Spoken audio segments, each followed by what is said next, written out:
Buen día, a través de este video nosotros vamos a explicar en qué consiste nuestro trabajo de investigación titulado Problemática ambiental en el Perú, amenazas contra la conservación de la biodiversidad, desarrollado en el curso de Educación Ambiental. Nosotros somos el grupo número 5, conformado por Alaves Alzavica, Violeta Nicolea, Alba García, María Fernanda Lenca, Berrocal José Miguel Ángel y quien les habla, Bernoy Cóndor Danip Soleni. A continuación vamos a contextualizar la problemática que se da en nuestro país. Como ya sabemos, el Perú posee una amplia biodiversidad de flora y fauna y esto es gracias a los múltiples ecosistemas que poseemos dentro de nuestro territorio. Es por eso también que presentamos una gran cantidad de materiales en carácter primario, formando así un pilar en el ámbito de exportación y comercialización en el sector minero y también producción agrícola que sustenta la economía nacional. Sin embargo, en la actualidad, el uso indiscriminado de dichos recursos primarios ha llegado al punto de dañar los ecosistemas que lo producen, volviendo las zonas muertas e inhabitables para la flora y fauna que vive en ella. También perdemos especies autóctonas propias de nuestro país. Es por eso que a continuación vamos a desarrollar los siguientes objetivos de investigación.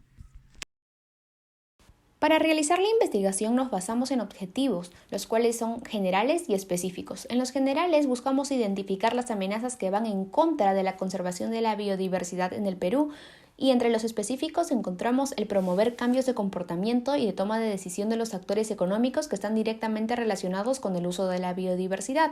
Además, el identificar zonas vulnerables o la pérdida de la biodiversidad que éstas albergan. A continuación buscamos relacionar las amenazas contra la biodiversidad en factores importantes como lo son el entorno y los recursos naturales. Si hablamos del entorno, podemos decir que va a ser influenciada en varios aspectos de nuestra vida, como brindarnos recursos naturales, dándonos una buena calidad de vida. Y los recursos naturales vendrían a ser todos aquellos elementos y servicios que el ser humano obtiene o encuentra en la naturaleza para satisfacer todas sus necesidades. Continuando con lo que dijo mi compañera, vamos a continuar con el consumismo y la obsolescencia. El consumismo tiene que ver con el exceso, con tomar más, mucho más de lo que necesitamos, y por lo tanto es exigir al planeta más recursos de lo que el planeta puede aportar. Por esto se va a perder una gran cantidad de ecosistemas y recursos para futuras generaciones.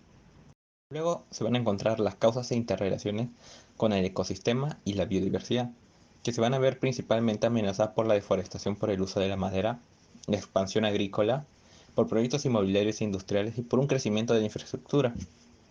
Luego van a estar las estrategias de conservación. Todas las amenazas que surgen en las estrategias de conservación se pueden considerar causas de las amenazas contra la biodiversidad, desde la tala ilegal de los árboles, al interior de un área protegida natural, uso ilegal de los suelos, explotación excesiva de recursos, de caza furtiva de especies protegidas, etc. Finalmente están los factores, que según las Naciones Unidas, el Perú es el tercer país más vulnerable frente al cambio climático en el mundo, perdiendo parte de los nevados presentes en el territorio.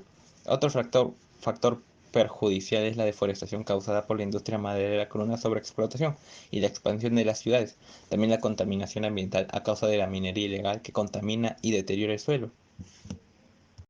En base a lo explicado anteriormente es que nos preguntamos de qué manera influye el cambio climático como amenaza ante la biodiversidad de nuestro país, teniendo un primer impacto en el aumento de temperatura causante estos últimos 30 años de la pérdida del 22% de la superficie glaciar, así también como el incremento de los niveles del mar, también en la mayor recurrencia e intensidad del fenómeno del Niño, causando recurrentes sequías y lluvias intensas, golpeando a la fauna que ante el cambio drástico de clima se ve obligado a adaptarse, caso contrario perecen.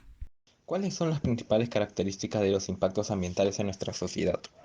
El impacto ambiental es la modificación del ambiente ocasionada por la acción del hombre o de la naturaleza. Un huracán o un sismo pueden provocar impactos ambientales. Sin embargo, el instrumento evaluación del impacto ambiental se oriente hacia los impactos ambientales que eventualmente podrían ser provocados por obras o actividades que se encuentran en etapa de proyecto.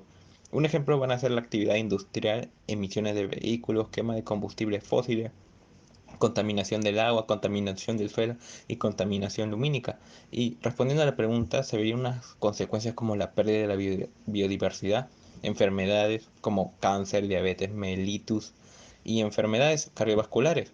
Luego estaría la pérdida de la Amazonía y esto ocasionaría una menor producción de alimentos y una menor satisfacción de productos medicinales, por ejemplo.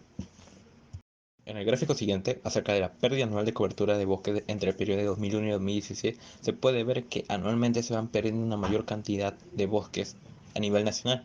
Por ejemplo, en el 2001 se puede apreciar que se perdió 83.995.000 hectáreas de bosque. En cambio, en el 2016 se perdieron 164.662 hectáreas de bosques.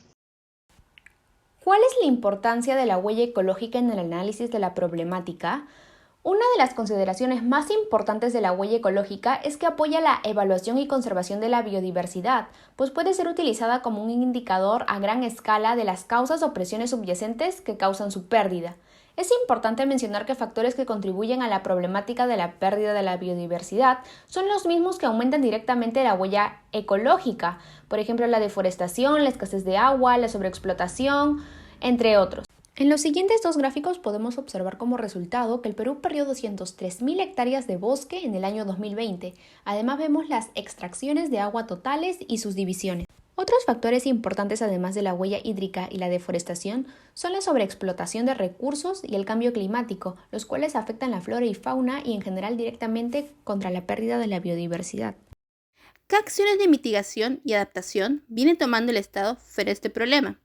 En primer lugar, sería mencionar las acciones por parte del marco legal, siendo una ley la número 29811, ley que establece la moratoria al ingreso y producción de organismos vivos modificados, es decir, transgénicos, al territorio nacional por un periodo de 10 años. Luego estaría una ley más general, la ley número 26839, que habla sobre la conservación y el aprovechamiento sostenible de la diversidad biológica. Además, se debería mencionar las acciones del MINAM en busca de impulsar el proyecto de ley para crear la carrera de guardaparques, guardaislas y agente de protección de pueblos indígenas en situación de aislamiento y contacto inicial, un accionar que recién está tomando este mismo año 2021. Por último, también se debería decir que el Estado toma medidas más directas, como sería en base a las medidas respectivas para conservar y complementar la cobertura ecológica requerida para mantener las áreas naturales protegidas del Sistema Nacional de Áreas Naturales Protegidas por el Estado, el SINAMPE, mediante una estrategia nacional que siguen implementando hasta el día de hoy.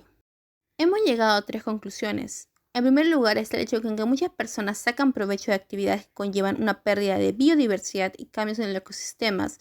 Los costes totales soportados por la sociedad suelen superar a los beneficios obtenidos. Luego está el hecho de que la biodiversidad va a influenciar en varios aspectos de nuestras vidas, hacer que nos brindan recursos para subsistir y dependemos de ella para tener una mejor calidad de vida. Y en tercer lugar está el hecho de que los componentes de la diversidad biológica sufren diversas presiones en el país pese a los esfuerzos y logros de conservación, ya sea por el reto de la sostenibilidad, por la sobreexplotación de recursos, degradación y fragmentación de los 3 componentes de la biodiversidad, sumado a los efectos de cambio climático y la contaminación que viene debido a la falta de conciencia ambiental en nuestra sociedad.